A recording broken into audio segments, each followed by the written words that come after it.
Alhamdulillahirabbil alamin. Allahumma shalli wa sallim ala habibika Mustafa ka nabiyina Muhammadin wa ala alihi washabihi asma'in. Amma ba'du. Yang kita hormati Bapak Rektor UMN Dr. Fauzan MPD, Bapak Suparto, Bapak Haris, Bapak Stardi dan Bapak Irwinto, juga Direktur Telkom Bapak Mungkas, teman-teman UMM dan semua yang mendengar yang kami hormati. Ini ngaji itu harus objektif itu jujur. Jadi bisa saja korbannya ya saya, bisa rektornya, bisa semuanya. Tapi korban dengan makna yang bagus. Karena di antara saran Al-Quran, Allah ngendikan kalau belajar atau mencari nasihat atau mencari kebaikan apa saja, itu diistilahkan walau ala anfusikum awil walidaini wal aqrabin, meskipun ketentuan itu merugikan kamu. Jadi ketentuan apapun yang merugikan kita harus tetap kaji meskipun itu tidak menguntungkan kita. Karena banyak problem, mulai dulu sebenarnya problem itu orang yang wakam da'in yadda'i annahu da'a ilallah tapi hakikatnya yad'u ila nafsi. Jadi banyak dai yang mengklaim dirinya mengajak ke Allah dan Rasul, tapi sebetulnya hakikatnya mengajak ke kelompoknya sendiri. Saya ini termasuk kiai yang masih orisinil. Artinya orisinil gini, suatu saat atau kapan saja saya kok sudah tidak laku jadi kiai, asal Islam jalan tetap seneng, karena nggak penting yang populer saya apa enggak itu tidak penting, yang penting agama ini tetap jalan. Sama, negara ini harus jalan siapapun presidennya. Ya, ini penting saya utarakan karena perbedaan antara nafsu dan komitmen beragama itu tipis sekali. Sehingga dulu pernah ada cerita, ini bukti keadilan Rasulullah SAW. Pernah suatu saat Nabi itu ngaji, yang ngaji seperti ini. Terus ada pemuda dengan cueknya ngelewati masjid yang sedang dipakai Nabi ngaji. Singkat cerita semuanya ngomel ya, bergumam. Celaka betul pemuda itu, ada Nabi ngaji kok tidak ikut ya.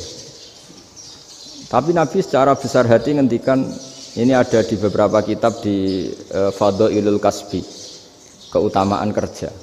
Kata Nabi, pemuda itu mau mencangkul di lahannya. Jika dia mencari nafkah untuk keluarganya, untuk kebaikannya, maka itu bagian dari ajaranku. Jadi Nabi berbesar hati bahwa kerja seperti itu bagian dari ajarannya. Jadi tidak harus datang ke majelis ngaji. Dan bisa saja yang sedang hadir itu ya orang yang hindari istrinya minta belanja, dari ngaji terus benar dituntut belanja kan gitu. Mungkin anak-anak UMM yang kesini daripada tengok-tengok yang Malang bosen jalan-jalan ke Rembang gitu. Nah, jadi nggak mesti benar juga niatnya gitu. Jadi ya sama itu. Jadi kalau di dunia kiai yang masih orisinil itu nafsu itu benar-benar dilatih. Maka masyhur dalam cerita ada orang perang sama Ali radhiyallahu anhu. Ketika perang ini sangat semangat, tapi ketika orang itu meludahi dan Sayyidina Ali ini tersinggung karena diludahi, Sayyidina Ali langsung angkat tangan, sudah perangnya nggak usah diteruskan karena saya marah sama kamu sekarang demi nafsu karena kamu meludahi saya, padahal saya tadi motifnya demi Allah dan Rasul. Jadi sangat tipis bedanya kita emosi karena diri kita dan emosi karena Allah dan Rasul. Sehingga ketika diludahin ini terus beliau mikir jangan-jangan perang saya karena saya diludahin. Nah, yang hilang dari peradaban modern adalah Allah itu tidak begitu hadir di hati kita. Saya sering cerita di mana-mana, teks hadis itu sebenarnya berbunyi gini, ini hadis sahih. Mangka na yu'minu billahi wal yaumil akhir fal yukrim jarohu. Ada yang fal yukrim jarohu dhaifahu, ada yang fal yakul khairan aw yasmut.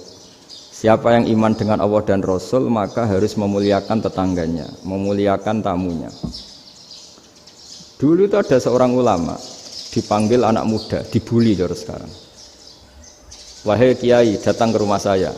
Datang kiai itu. Setelah sampai ke rumah orang itu, silakan kiai kembali ke rumahnya. Saya tidak butuh kiai. Kiai itu dengan riang kembali. Setelah di rumah dipanggil lagi. Pak Yai silahkan datang ke rumah saya. Datang lagi.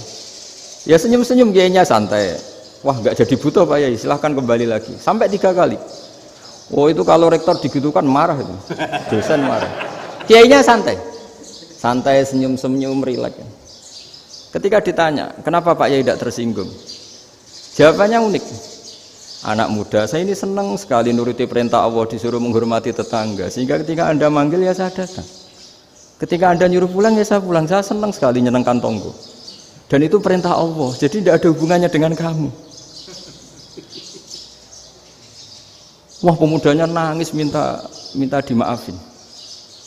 Kalau kita kan enggak, kita ini dosen, kiai, mungkin kita doktor, mungkin kita profesor.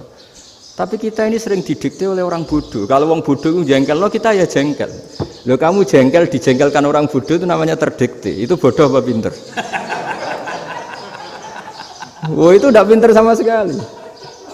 Kalau betul-betul kamu pinter, hanya bisa didikte oleh Allah Subhanahu wa Ta'ala. Jadi antara hukum Allah apa? Wa ahsin man asa'a ilaika, berbuatlah baik sama orang yang berbuat buruk sama Anda. Itu dikteannya Allah. Kalau dikteannya orang-orang bodoh kayak dimangkel ben mangkel, terus kamu mangkel. Itu bodoh apa pinter? Nah, problem kita kekinian adalah wong pinter, wong bodoh itu podo-podo bisa didikte oleh sekelilingnya. Sekaruan wataknya perempuan seperti itu, wataknya anak-anak seperti itu, kita didikte. Anak-anak jengkelin kita mangkel, berarti kita didikte oleh orang bodoh. Makanya agama itu unik, kadang ngendikan wa ahsin man asa'a ilaika, kadang wasil man qata'aka, sambunglah orang yang memutus kamu. Karena dengan demikian kita hanya didikte oleh Allah Subhanahu wa Ta'ala, bukan didikte oleh hukum sosial. Cara Jawane nak ngapiki tangga sing apik akeh tunggale. Berbuat baik sama yang berbuat baik pada kita itu, mbok orang fasik ya seperti itu, maling ya seperti itu, sama. Tapi kalau berbuat baik sama orang yang berbuat jelek sama kamu itu baru luar biasa. Dan memang teksnya hadis wa ahsin man asa'a ilaika, berbuat baiklah sama orang berbuat buruk sama kamu. Jadi nggak boleh orang didikte. Makanya ngaji di sini diantaranya saya akan cerita dalam sebuah hadis sahih, dalam hadis hasan yang diriwayatkan Imam Tirmizi, ada kalimat dari Rasulullah SAW. Dawe Nabi, la takunu imma'atan taquluna in ahsanan nasu ahsanna wa in zalamu zalamna walakin watti'u anfusakum in ahsanan nasu an tuhsinu wa in asa'u alla tazlimu. Kamu jangan jadi orang yang mudah diombang-ambingkan oleh orang sekeliling kamu, yaitu kamu mengatakan jika orang baik ke saya akan baik, jika orang buruk ke saya juga akan membalas buruk. Itu namanya Anda didikte. Tapi berkomitmenlah kamu akan berbuat baik meskipun orang lain berbuat buruk. Nah sekarang logika sosialnya begini. Kalau di Indonesia itu ada 1000 kiai, ada 1000 profesor yang ingin membenahi Indonesia. Rata-rata orang awam itu semau gue. Terus mereka mendikte kita. Perilakunya agak simpatik, perilakunya jengkelin. Terus 1000 profesor ini ikut jengkel. Itu kira-kira jadi solusi apa goblok bareng? Sama 1000 kiai ini ikut jengkel, ini jadi solusi apa goblok bareng? Goblok bareng. Nah problem sekarang kita ini biasa didikte orang bodoh. Nah makanya ciri khas orang muslim itu kata Nabi, mangkana yu'minu billahi wal yaumil akhir. Jadi baik tetangga karena perintahnya Allah dan Rasul. Pentingnya apa? Bedanya karena berbuat baik ini perintahnya Allah, mbok tonggo apik lah kita tetap apik karena perintahnya Allah dan Rasul. Begitu juga dengan hubungan dengan istri, dengan anak. Mbok bojomu lagi cerewet lah ya tetap apik. Karena dengan cara itu kita hanya tunduk kepada Allah dan Rasul. Tapi kalau kamu, istri saya kalau baik ya saya baik, kalau enggak ya enggak. Berarti Anda didikte oleh perilakunya dia. Itu latihan, ya kalau dalam bahasa pondok, latihan jadi wali itu yang paling berat itu. Nabi itu kalau sama orang munafik itu sabarnya Masya Allah. Padahal Nabi perso kalau orang itu orang munafik. Karena dengan cara seperti itu, bahwa kebaikan Nabi pada seseorang itu atas perintahnya Allah dan Rasul, bukan atas nama servis. Kalau Nabi hanya baik kepada Abu Bakar, itu mungkin orang bilang, wis adune wong Abu Bakar baik sama Nabi. Tapi kalau Nabi baik sama orang munafik, Abdullah bin Ubay bin Salul, itu kalau nggak perintahnya Allah dan Rasul itu nggak bisa. Nah ini cobalah berlatih seperti itu, sehingga kita tidak mudah didikte. Ya saya ulang lagi nggak mudah apa? Didikte. Maka di antara kebaikan Allah dan Rasul adalah bahkan orang dolim saja diberi jatah rahmat. Makanya tadi seperti mukadimah yang dibaca Pak Haris tadi, agama ini rahmatan lil alamin. Orang yang dolim saja dapat jatah apa? Rahmat, apalagi yang soleh. Nah kemudian yang perlu dicatat, kenapa kita menjadi enjoy dengan Islam? Islam itu adalah agama yang tidak didikte oleh materi. Jadi kalau Anda ingin makan enak, mungkin kalau pikiran kebanyakan orang, anak-anak muda yang milenial, yang gaul, ingin makan enak ya makan yang disukai. Misalnya sate atau bakso Malang atau apalah. Kalau orang-orang yang jadi wali nggak gitu cara berpikir. Ini yang masih orisinil. Ditanya, ini dunia baru kesulitan makanan, baru resesi. Cara makan enak gimana? Jawabannya lucu. Ya gampang, idamuhu alju. Idam itu lauk. Kalau kamu ingin makan lauknya paling enak apa? Alju. Kamu harus lapar banget. Sampai kalau puasa itu melihat tempe itu wah luar biasa. Tapi kalau kamu nggak puasa, air putih itu nggak menantang. Tapi kalau puasa, tempe air putih itu menarik dan Anda tetap lahap. Apa? Karena lauk terbaik adalah alju, yaitu lapar. Lah tapi kita ini enggak. Kita ini kayak orang bodoh. Kayak orang bodoh tadi, profesornya makan nyaman ya kalau sesuai selera. Nah itu kan sama dengan anak-anak ABG. Anak ABG itu makan lahap ya kalau yang disukai. Lalu bedanya apa ABG sama profesor? Kalau cara berpikir masih sama kan itu. Kiainya juga gitu. Kiai makan enak kalau yang disukai, kalau enggak ada. Lalu bedanya apa kiai sama orang awam? Orang awam juga gitu, makan lahap ya kalau yang disukai. Nah ternyata perilaku kita ini yang pintar sama yang bodoh sama mas. Kalau kamu ingin berkasta lebih baik, itu cara makan enak itu apa? Idamuhu al-jur. Lauk terbaik adalah karena kita sangat lapar. Makanya masyhur dalam cerita-cerita tarikh sirah nabawiyah. Nabi diberi hadiah, beberapa hadiah. Di antaranya ada yang diterima, ada yang enggak. Termasuk yang dikembalikan itu dokter. Ada seorang raja memberi hadiah Nabi dokter Tobit. Itu sama Nabi dikembalikan karena dokter ini sudah lama kumpul Nabi itu gak pernah sakit. Akhirnya dokter ini putus asa, ini gak perlu diobatin. Ketika ditanya kenapa ya Rasulullah engkau gak pernah sakit, karena kita ini kaum, kita ini komunitas masyarakat yang tidak akan makan kecuali lapar, dan kalau sudah makan berhenti sebelum kenyang. Jadi sederhana sekali pengobatan zaman Nabi. Sebagian besar penyakit itu pasti disebabkan kita ceroboh dalam hal makan. Sudah ngerti kalau durian masalah, kalau makan durian enggak kehitung gitu. Apalagi kalau gratisan itu tambah banyak. Gitu. Pola tidur juga gitu kata Nabi, dan kita tidak tidur kalau tidak sangat ngantuk. Nah, itu namanya orang-orang soleh yang sudah ada didikte materi. Kalau yang didikte materi kan bisa tidur nyenyak kalau kasurnya enak, AC gini-gini. Sebenarnya enggak, tidur enak itu ya kalau sangat ngantuk. Mbok di gudang, mbok di bis, kalau sangat ngantuk ya semuanya ya enak.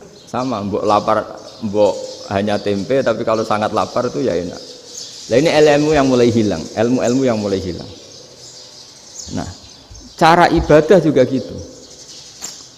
Kita ini kan, saya ini punya bapak kiai, mbah kiai. Punya guru yang sangat alim ya seorang Kiai Memun. Itu dulu kita pengkaji ilmu itu tidak pernah tahu bedanya NU dan Muhammadiyah. Karena dulu Mbah Darwis itu Kiai Dahlan itu dulu ngajinya bersama Mbah Hasyim ketika di Indonesia yang ngaji Mbah Soleh Darat. Mbah Soleh Darat itu dulu ngajinya sama buyut saya ke-6 namanya Mbah Soleh Asnawi di Kudus.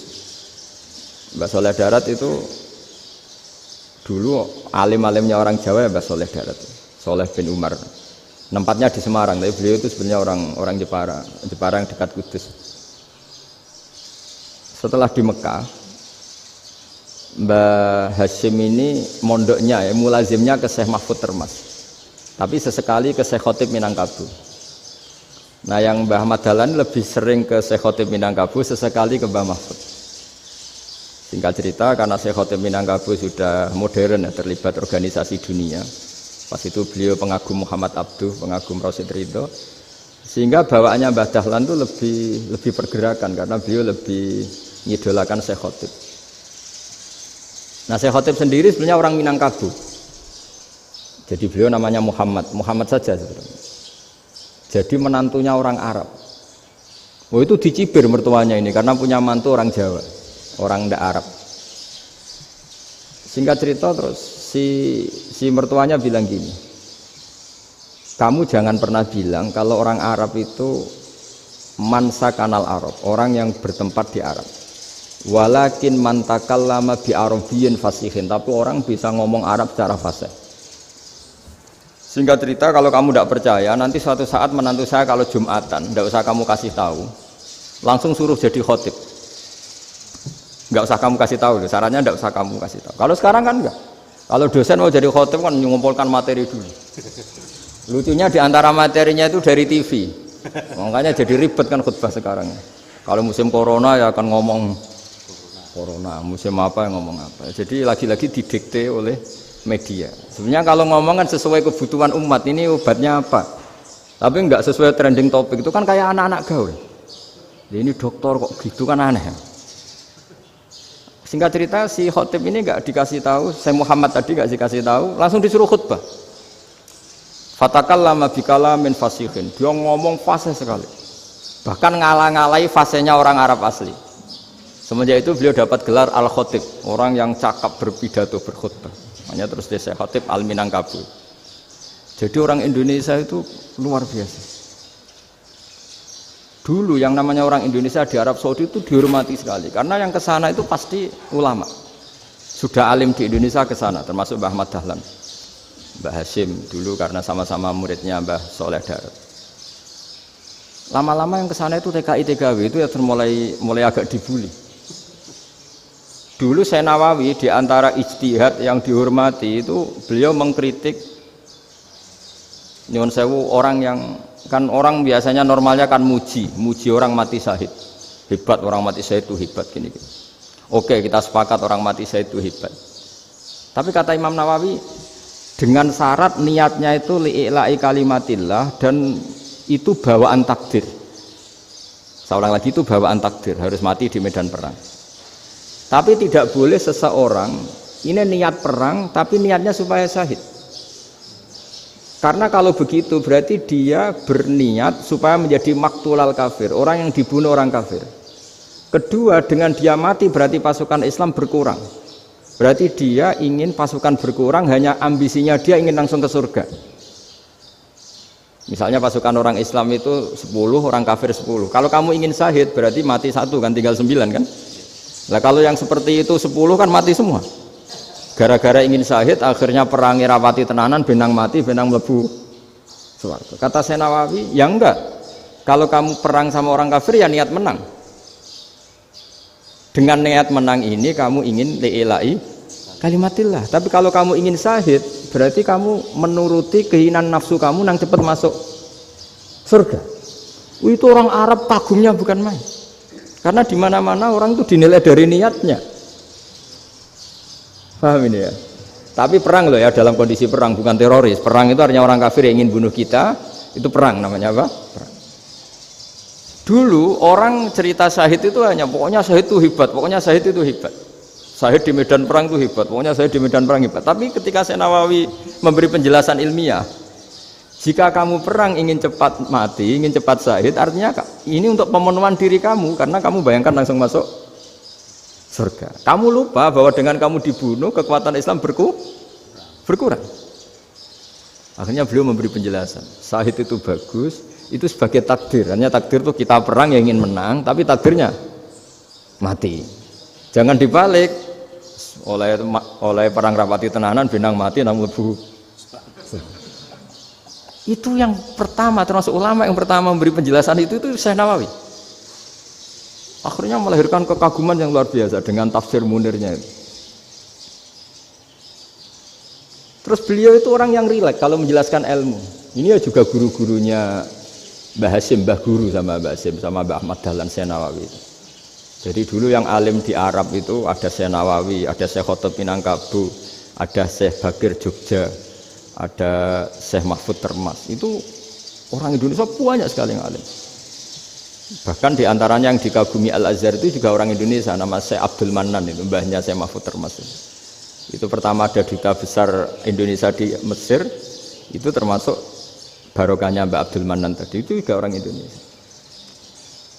Jadi pemahaman ulama Indonesia itu khas, termasuk ketika memaknai apa? Syahid. Ketika memaknai apa? Syahid. Itu unik. Ketika Senawawi diuji dulu itu yang namanya ulama diuji dulu oleh 100 ulama.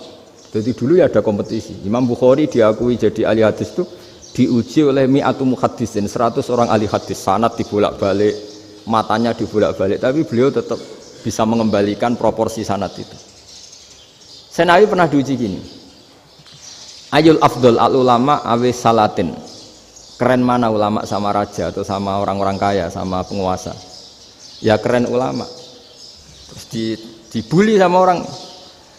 Tapi setahu saya banyak ulama yang antri di rumahnya raja, tapi saya tidak tahu melihat raja antri di rumahnya ulama.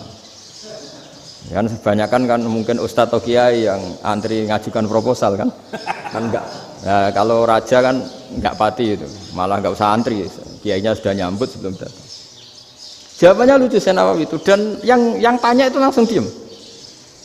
Ya karena ulama itu tahu fungsinya uang, sehingga cara nyari sampai seperti itu. Sementara raja-raja itu tidak tahu fungsinya ilmu, makanya tidak pernah sowan ulama. Sehingga jadi ya dianggap enteng saja. Ulama kan tahu fungsinya uang, tahu untuk pondok, tahu masjid. Sementara raja tidak tahu fungsinya ilmu. Jadi itu khas Jawa ya. Khas Jawa, khas Indonesia. Apa-apa yang menurut orang banyak dengan tanda kutip itu buruk atau baik, itu orang Jawa menafsirkan tuh gampang saja. Sehingga semenjak itu Jawa itu dipandang betul. Saya punya kitab namanya Qadhayal Haji wal Umrah. Itu terbitan Hayatul Ulya Arab Saudi, milik Wahabi. Itu diantara fatwa yang dipakai untuk solusi muskilatul haji, problem-problem haji kekinian. Itu fatwanya syekh-syekh yang dari Indonesia. Termasuk Syekh Khotib Minangkabau, Syekh Nawawi Banten, Syekh Bakir Nur Jogja. Misalnya begini, dalam fatwa-fatwa yang menyulitkan kita ya, sampai sekarang jadi perdebatan. Ketika Safa dan Marwah itu dengan batas tertentu, saya ulang lagi dengan batas tertentu, mau tidak mau atas nama kebutuhan, itu kan butuh perluasan. Karena kalau naik turun itu mudah disepakati ulama. Jadi misalnya gini ya, saya punya tanah seluas ini. Pasti orang akan mengatakan sampai bawah ya tanah saya, sampai atas tanah saya. Itu mujma' alaih, itu disepakati. Sehingga Nabi ngendikan al-Ka'bah min tuhumil ardi ilas sama Ka'batun. Ka'bah sampai ujung bumi sampai ke aras semuanya Ka'bah. Sehingga tidak ada perdebatan ulama ketika Masjid Haram ditingkat, kemudian yang di atas sholat. Tetap dia menghadap Ka'bah. Tidak harus diluk melihat di bawah enggak. Karena Ka'bah sampai langit. Sama, tanah Anda kamu tingkat sampai 10, nggak ada tetangga protes. Karena bawah sampai atas tanah Anda. Tapi kalau diperluas, tanah Anda kamu luaskan setengah meter saja atau 3 cm saja, iso geger mbek tonggo. Karena di mana-mana batas itu ya tadi, kalau atas bawah miliknya, kalau samping enggak. Pertanyaannya, perluasan Mina itu ke samping. Perluasannya Matof yang Mas'a itu juga ke samping. Geger kan ulama dunia. Bagaimana hukumnya Mina Jadid? Mina yang diperbarui atau Mina yang diperluas. Itu diantara rujukan baik yang membolehkan maupun yang menentang. Itu ya syekh-syekh Indonesia. Itu orisinal tuh. Saya punya kitab orisinal terbitan Hayatul Ulya, kira-kira ya kemenaknya Arab Saudi kalau di Indonesia itu yang dirujuk dawuh Syekh Nawawi, dawuh Syekh Khotib Minangkabau. Karena apa? Ada logika khas Jawa. Misalnya begini, meskipun saya tidak perlu fatwa Mina Jadid sah apa enggak, memang jadi perkhilafan ulama. Misalnya kampung ini dinamai Mina. Pertanyaannya gini, tanah yang di samping ini bisa milik Anda apa enggak? Ya bisa Gus kalau dibeli atau dihibahkan. Berarti tanah di samping Anda menjadi milik Anda karena ada proses pengambil alian lewat beli maupun hibah. Nah masalahnya ini negara itu berhak menganeksasi atau memasukkan ini sebagai Mina. Itu ulama Jawa kalau ditanya, alasannya apa? Fa innal muttasila bis-sa' hukmu dzalika sy'. Karena yang gantet, yang mutasil itu bisa dihukumi seperti sesuatu itu. Jadi kalau ini mina, ya yang gantet mina ini ya bisa dikatakan mina. Beda dengan membuat mina Malang mina, wah itu tidak bisa, tidak mutasil kan? Itu enteng sekali ulama Jawa. Satu ya tentu karena kebutuhan, tapi asal masih al-muttasilu bihi, yang masih tanah yang masih mutasil dengan. Nah, ketika perluasan mas'ah antara sofa dan marwah kan misalnya ini batas luasnya sofa, ini batas luasnya marwah. Lalu atas nama kebutuhan, sofa marwah itu sampai sini. Sampai agak meluas ke sini. Itu geger Arab Saudi. Wah, ini gimana? Padahal tawaf itu harus antara gunung Sofa dan gunung Marwah. Sa'i itu ya. Tapi kalau istilah Quran memang tawaf sama-sama. Makanya apa? Inna Sofal Marwata min sya'airillah faman hajjal baita wa i'tamara fala junaha alaihi ayyat tawafa bi. Nah, jadi kalau istilah sa'i di Quran itu masih tawaf. Karena harus ada, kalau bisa lah, bukan harus. Kalau bisa memang harus ada unsur muternya. Kita kalau sa'i kan dari sini Sofa sampai sini Marwah. Terus kan agak muter ke sini. Nah, kan agak membentuk lingkar, nah, makanya Quran tetap mengistilahkan apa? Tawaf. Jadi bukan sini ke sini terus sini ke sini kan enggak, tapi sini sampai sini terus muter kan, terus sini. Jadi antara setar dan selama ini prakteknya kan gitu ya. Sofa ngambil sini, terus ke sini, terus agak muter. Nah, karena ada unsur agak muter ini terus orang menyebut apa? Tawaf. Tapi itu bukan syarat sah, ini cerita ideal. Saya ulang lagi ya. Gunung Sofa itu puncaknya atau pucuknya kalau dalam bahasa Jawa itu ya hanya segini, ini sampai sini. Nah, kelompok Islam yang fikih keras nggak boleh diperluas karena Allah memilih tempat ini itu spesial, jadi nggak boleh ke yang lain. Tapi ketika kebutuhan mendesak, mau tidak mau harus diperluas. Itu jawabnya Kiai Jawa lucu. Gunung sing ketok iku sing dhuwure tok. Sikilane luwih ombo. Jadi karena kan gunung kan bentuknya gini. Nah, sofa yang kecil itu yang atasnya, tapi sikilannya sini kakinya lebih luas. Jadi boleh perluasan asal tidak melebihi kakinya. Ya dihitung ya lebih luas. Jadi Kiai Jawa itu kayak wong delok gunung Penanggungan, kayak gunung Arjuna. Di mana-mana puncak gunung itu lebih kecil timbang kakinya. Artinya diperluas ini bukan berarti tidak di sofa dan tidak di, itu khas Kiai Jawa. Jadi jangan kira orang Jawa itu tidak hebat sekali. Termasuk perkembangan hotel di Arab Saudi. Itu dulu sebelum ada hotel, buyut saya kelima atau keenam dulu haji, namanya Badur Rahman. Itu kalau mau ingin apa ya, menghindari terik matahari itu masuk gua. Itu masuk gua itu hanya separuh badan, kakinya di luar. Jadi jangan bayangkan kalau gua di Indonesia kayak gua Akbar di Tuban orang bisa masuk jalan-jalan, enggak. Gua di Arab itu kayak cepitan batu, tidak sampai masuk. Sehingga kepalanya dimasukkan, kakinya masih kena matahari, saking panasnya Arab Saudi. Sehingga dalam bayangan hijrah ketika Nabi bersembunyi di gua apa? Sur. Itu kata Abu Bakar, kalau orang kafir melihat kakinya pasti melihat kita karena nggak bisa masuk penuh. Jadi orang itu mau dempes tok. Sehingga ya kira-kira luasnya gua paling segini. Makanya guyonannya kiai-kiai itu untung nggak kayak gua Indonesia. Kalau kayak gua Indonesia laba-labanya capek karena luas sekali. Jadi jangan bayangkan gua Arab tuh kayak gua Indonesia. Makanya bayangannya andai kan orang itu melihat ke bawah pasti melihat kita karena orangnya nggak bisa masuk penuh, nggak bisa masuk 100%. Ya kayak cepitan batu lah mirip. Itu kan mirip Gunung Uhud. Gunung Uhud kata Rasulullah, nanti kalau kamu perang itu di atas, menang atau kalah di atas. Musuh biar di bawah. Dengan di atas kamu bisa manah. Jangan bayangkan kayak Gunung Merapi, kayak Gunung Penanggungan. Lah kalau Gunung Penanggungan manah ke bawah yang leyang kan. Jadi gunung di Arab itu kayak bukit. Ya sampean pernah kan ke Uhud itu ya sama ini aja tinggi ini kan. Lah ini yang mulai ada mis, makanya nerjemah itu susah di Indonesia.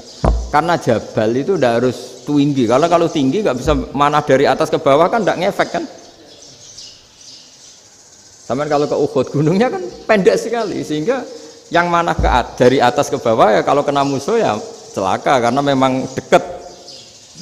Ya kalau gunung Indonesia manah dari atas ke bawah yang keleyang nggak ngefek. Nah itu susahnya nerjemah bahasa Arab ke kita. Jadi apa ya? Transkrip itu nggak gampang karena ada pengertian yang beda. Kita kalau bilang gunung itu tinggi sekali. Sampai banyak mahasiswa tersesat ya saking tingginya. Kalau orang naik Uhud nggak akan tersesat, wong ketok dari bawah itu. Nah, ini pentingnya ngaji ya. Jadi akhirnya ulama-ulama Indonesia itu dipakai rujukan. Jadi mulai Mbah Hasyim, Mbah Ahmad Dahlan sampai era buyut-buyut itu masih orang alim. Lama-lama yang di Indonesia ini orang-orang yang bodoh. Sehingga orang Jawa kalau ke sana dibully, ya Jawa tak kuluh kaya. Orang Jawa itu penggaweannya itu makan ular. Karena belut itu kalau di kamus itu persis ular. Dulu itu kan kamus tidak full color. Gara-gara gak full color, gambar belut sama ular itu sama. Belut itu belut sama ular kalau nggak full color gambarnya sama apa enggak? Sama. Terus orang Jawa itu kan masih banyak yang makan bajing itu apa? Ketupai. Bajing kalau digambar tidak full color sama dengan tikus. Gambar yang tidak warna. Hitam putih. Sehingga kita ini dibully pemakan tikus dan pemakan ular. Karena belut itu persis ular kalau digambar yang tidak full color. Sampai datang Syekhona Khalil, datang ulama. Ngarang kitab ya judulnya Al-Belut. Karena enggak terima bangsanya dinyek makan apa? Ular. Terus dikarang.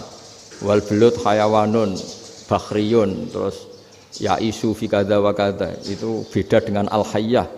Itu diterangkan. Mulai bisa nerima. Terus sistem hotel juga gitu. Sampai tanyakan dalam sejarah dulu orang Sedayu ada namanya Syekh Mukhtar.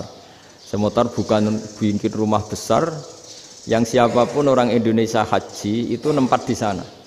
Nah ini yang menginspirasi akhirnya ada hotel. Dulu Syekh Mukhtar hanya menyediakan untuk hujat-hujat Indonesia. Lama-lama jadi hotel. Nggak mau saya mau cerita. Kata Mbah Mun sering cerita.